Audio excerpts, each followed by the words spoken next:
Subscribe करें Haryana trend Palwal channel को और बेल आइकन का बटन दबाएं ताकि जो हमारी लेटेस्ट वीडियो सबसे पहले आपके पास आ सकें। दोस्तों, आज जिस सच्ची घटना के बारे में हम आपको बताने जा रहे हैं, इस सच्ची घटना में एक घर में मां बेटी की निर्मम हत्या की जाती है, उनके गले पर चाकुओं से वार किया जाता है और फिर घर में रखी मौजूद 37 लाख रुपए और 15 किलो जेवरात लेकर लुटेरे फरार हो जाते हैं। दोस्तों, आखिर इस घटना में ऐसा क्या हुआ जो यह इतनी बड़ी घटना घटी और मां बेटी की जान चली गई? इस घटना की पूरी सच्चाई जानने के लिए आप हमारे वीडियो को अंत तक जरूर देखें। नमस्कार दोस्तों, मैं प्रेम सिंह महाबली, हरियाणा ट्रेंड पलवल चैनल में आपका स्वागत है।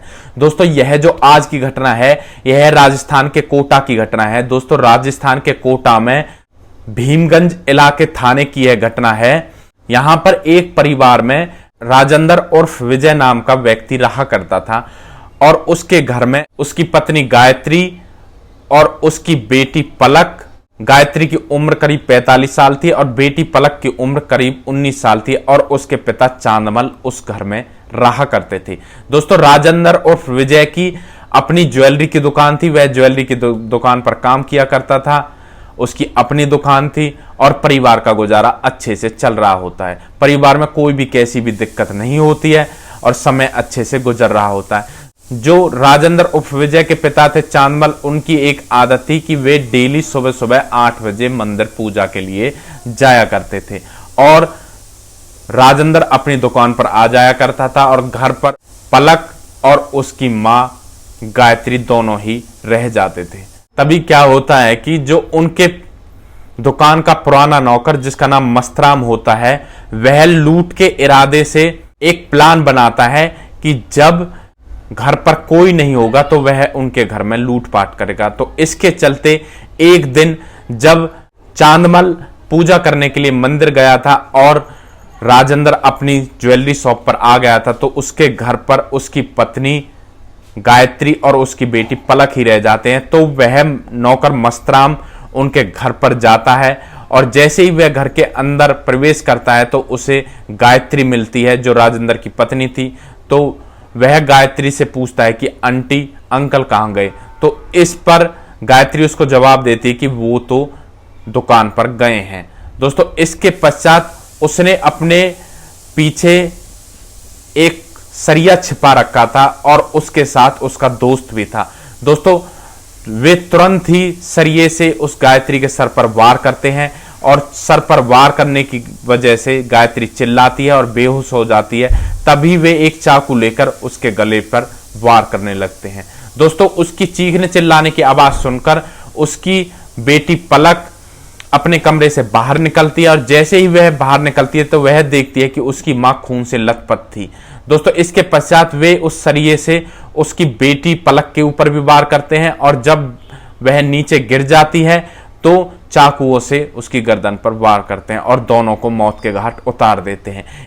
इसके पश्चात मस्तराम को पता था कि घर की नकदी और जेवरात कहां पर रखे हुए हैं। वे उस अलमारी में जाते हैं और वहां से करीब 37 लाख रुपए और 15 किलो नकदी लेकर एक बैग में रख लेते हैं और इसके पश्चात उनके घर में लगे सीसीटीवी कैमरे की जो हार्ड डिस्क होती है उसे भी निकालकर ले जाते हैं और वहां से फरार हो जाते हैं। इसके बाद जब राजेंद्र के पिता चांदमल मंदिर से वापस आते हैं तो वे घर के अंदर जैसे ही प्रवेश करते हैं तो वे देखते हैं कि उनकी बहू और उनकी पोती खून से लथपथ जमीन पर पड़ी हुई थी और फर्श पर खून बह रहा था।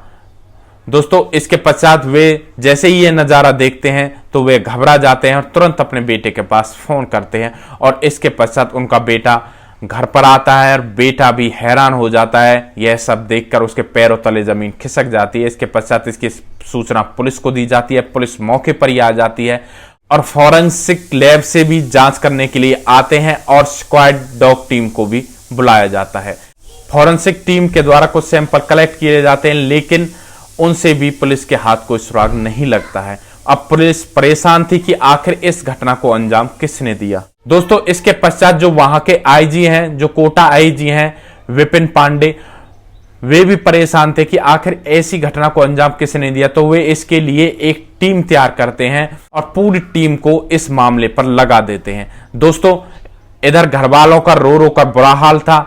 अब 2-3 दिन बीत चुके थे, घर में शोक का माहौल था, करीब 12 दिन तक शोक रहता है। तो जो राजेंद्र के रिश्तेदार थे, आस पड़ोसी, वे उनके शोक में शामिल होने के लिए आया करते थे। और इसी तरीके से एक दिन वह नौकर जिसने लूटपाट थी इस वारदात को अंजाम दिया था, वह भी राजेंद्र के घर शोक मनाने के लिए आता है।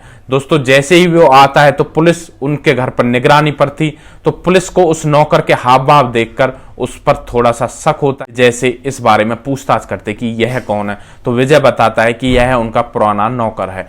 दोस्तों इसके पश्चात पुलिस को उस पर शक था, तो शक की वजह से पुलिस उसे उठा लेती है और सीधे थाने में ले जाकर उससे पूछताछ करती है। दोस्तों पहले तो वो मना करता है कि वो उसे इस बारे में कुछ भी नहीं पता, लेकिन जब पुलिस उससे सख्ती से पूछताछ करती है तो वह टूट जाता है और पुलिस को बताता है कि इस घटना को अंजाम उसने और उसके दोस्त ने मिलकर दिया था। दोस्तों इसके पश्चात पुलिस ने उससे पूछा कि तुमने उन दोनों को जान से क्यों मारा, तब वह बताता है लूटपाट के इरादे से उनके घर गए थे और जब उनको गायत्री मिली तो उन्होंने उसे जान से मार दिया। उसके पश्चात उनकी बेटी पलक को जान से मार दिया और उसके पश्चात घर में रखी जेवरात और नकदी उन्होंने ले ली और घर में लगी सीसीटीवी के हार्ड डिस्क भी उन्होंने निकाल ली। दोस्तों इसके पश्चात पुलिस उनसे पूछती है कि नकदी और जेवरात कहाँ हैं, तो वह बताते कि वे उनके घर में हैं। पुलिस उनके घर से नकदी और जेवरात दोनों चीज बरामद कर लेती है। इसके पश्चात दोनों के ऊपर हत्या का मुकदमा दर्ज किया जाता है और उन्हें जेल भेज दिया जाता है। दोस्तों इस घटना के बारे में आप क्या कहना चाहोगे? यहां पर विश्वास का खून किया था जो एक नौकर और मालिक में होता है। दोस्तों लूटपाट के इरादे से उसने उसकी पत्नी और उसकी बेटी की निर्मम हत्या कर दी थी। दोस्तों इस तरीके से अगर हम अपने घर में कोई भी नौकर रखते हैं तो पहले उसकी जांच परख कर लें कि वह उसका बैकग्राउंड कैसा है, उसका स्वभाव कैसा है, तभी अपने घर पर रहने दें। दोस्तों इस घटना में उस नौकर मस्तराम को क्या सजा मिलनी चाहिए, कैसी सजा मिलनी चाहिए, आपकी जो भी राय है आप कमेंट बॉक्स में हमें दे सकते हैं। दोस्तों इस तरह के वीडियो हम आपके सामने इसलिए लेकर आते हैं ताकि इनसे आपको कोई सीख मिल सके और भविष्य में इस तरह की घटना होने से पहले ही आप सावधान हो सके।